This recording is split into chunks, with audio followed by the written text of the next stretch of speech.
ప్రభునందు ప్రియమైన క్రైస్తవ సోదరి సోదరులారా, క్రీస్తు ప్రభు వారి యొక్క శ్రేష్టమైన నామములో మీ అందరికీ శుభాభివందనాలు తెలియజేస్తున్నాను. దేవుని యొక్క అత్యున్నతమైన కృపను బట్టి పరమగీతాల గ్రంథము 1వ అధ్యాయము 9వ వచనాన్ని మనము ధ్యానించబోతున్నాం.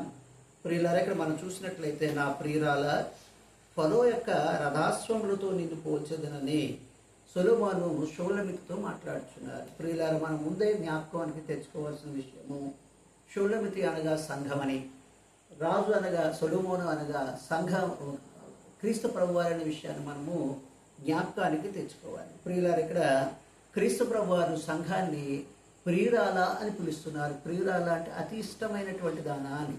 ఎందువలన సంఘాన్ని ప్రియురాల అని ఆయన పిలుస్తూ ఉన్నారంటే, తను కోరుకున్న రీతిలో, ఆయన చూపించిన మార్గములలో, ఆయన చెప్పిన బోధన ప్రకారము ఆత్మీయ ఉద్యోగాన్ని కలిగి సంఘము జీవిస్తూ ఉంటే మనం ఆయనకు ప్రియులముగా, ఇష్టలముగా, ఆయనకు ఆనందాన్ని కలుగజేసే వారంగా మనం ఉంటాం.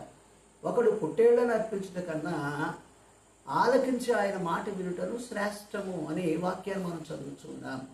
అందుకే క్రీస్తు ప్రభు వారు అంటారు, మీరు సత్యమును ఎరిగినటువంటి వారే వాక్యమునందు నిలిచి ఉండి నన్ను ఘనపరచెదరు అని ఆయన చెప్పారు. ప్రియులారా, ఆ విధంగా నీవు, నేను, మనము సంఘంగా ఉన్నాము లేదా అనే విషయాన్ని జాగ్రత్తగా పరిశీలన చేసుకుని ఆయనకు ఆనందాన్ని కలుగు చేసేవారిగా ఉండాలని మరొకసారి మీకు ప్రేమతో తెలియజేస్తున్నాను.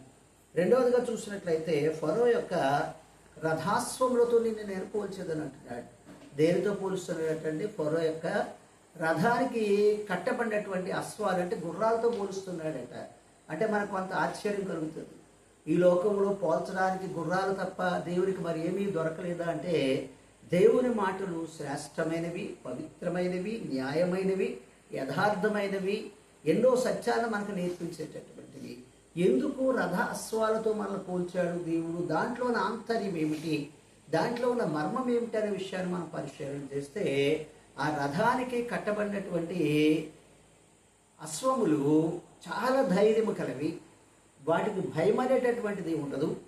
యజమాని యొక్క ఆలోచనను ఎరిగి యుద్ధ రంగంలోనికి దూకుతాయి. ప్రియులారా, అవి ఒక లక్ష్యాన్ని సాధించడానికి, ప్రాణాన్ని పెట్టడానికైనా అవి సిద్ధపడుచు ఉంటాయి. అందుకే కీర్తనకారుడు అంటాడు, ఆ గుర్రములట బహుశ్రేష్టమైనవి అంటున్నాడు. యుద్ధము యొక్క వాసన తెలిసినప్పుడు ఆహా ఆహా, ఎంత ఉన్నతమైన కార్యానికి నేను వెళుతున్నాను, నా యజమానుడు కోరుకున్న రీతిలో విజయాన్ని సాధించడానికి అతడు ఎక్కడికి వెళ్ళమంటే నేను అక్కడికి వెళతాను అని యుద్ధము జరుగుతున్నా కానీ ఏమాత్రము భయము లేకుండా తీక్షణమైనటువంటి చూపులతో ఎక్కడికి అతడు వెళ్ళాలని కోరుకుంటున్నాడో అక్కడికే తన యజమానుని తీసుకొని వెళ్ళి సంతోషపరుస్తుంది. ఏ భయము లేనటువంటిది, ఎటు చూడనటువంటిది, చిన్నని మార్గాల్లో నడిచేటటువంటిది రథానికి కట్టబడినటువంటి అశ్వము. కనుక ప్రియులారా, ఈ దినాన్ని మనం హెచ్చరింపబడుతున్నాము. ఆ రథ అశ్వాలు యుద్ధ రంగంలోనికి దూకుతున్నవి, ప్రాణ భయము లేకుండా వెళుతున్నవి, ఏ విధమైనటువంటి ఆలోచన లేకుండా వెళుతున్నవి. నీవు, నేను క్రీస్తును నమ్మిన తరువాత, యేసుక్రీస్తు ప్రభు వారి నామములో, తండ్రి కుమార పరిశుద్ధాత్మ నామములో బాప్తిస్మం పొందిన తరువాత మనం ఆయన కోరినట్లుగా జీవించాల్సిన అవసరం ఉన్నది. అందుకే భక్తుడు అంటాడు, నీవు నాకుండగా ఈ లోకంలో ఏది నాకు అక్కరలేదు. ప్రియులారా, దేనికి వెరవలసిన అవసరం లేదు, దేనికి భయపడవలసినటువంటి అవసరం లేదు, దేనికి కృంగిపోవలసినటువంటి అవసరం లేదు. ఎందుకంటే మనం నమ్ముకున్న దేవుడు సర్వశక్తి సంపన్నుడు, ప్రతి సమయంలో మనకు తోడుగా ఉండే దేవుడు, మన కార్యములను సఫలము చేసే దేవుడు.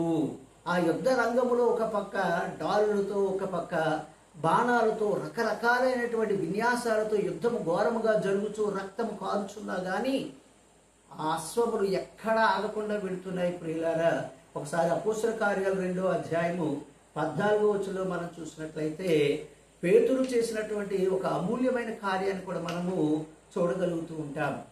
పేతురు కూడా అంతకు ముందు యేసుక్రీస్తు ప్రభు వారితో నువ్వు ఉన్నావు కదంటే, పేతురు ఏం చేశాడంటే భయపడి నేను కాదు అని ముమ్మారు ముంకాడు.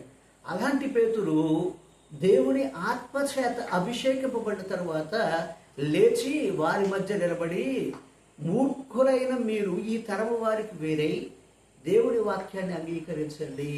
మీ రక్షకుడైన క్రీస్తు ప్రభు వారిని తెలియక అవివేకులై మూర్ఖులై మీరే సిలువ వేశారు కనుక మారు మనసు పొంది పాప క్షమాపణ నిమిత్తం బాప్తిసం పొందాలని హెచ్చరించే స్థితికి వెళ్ళాడు ప్రియులారా.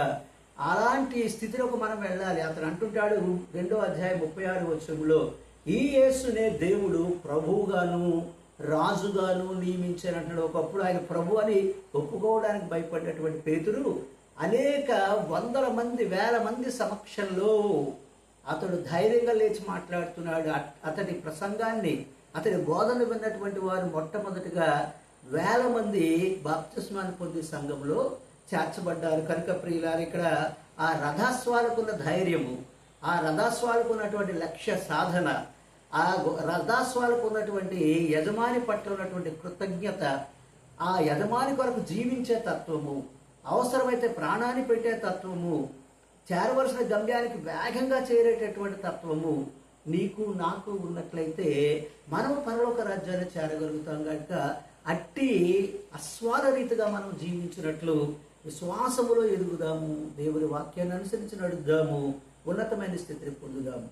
దేవుడి మాటలు మనం వినికిలో దీవించండి.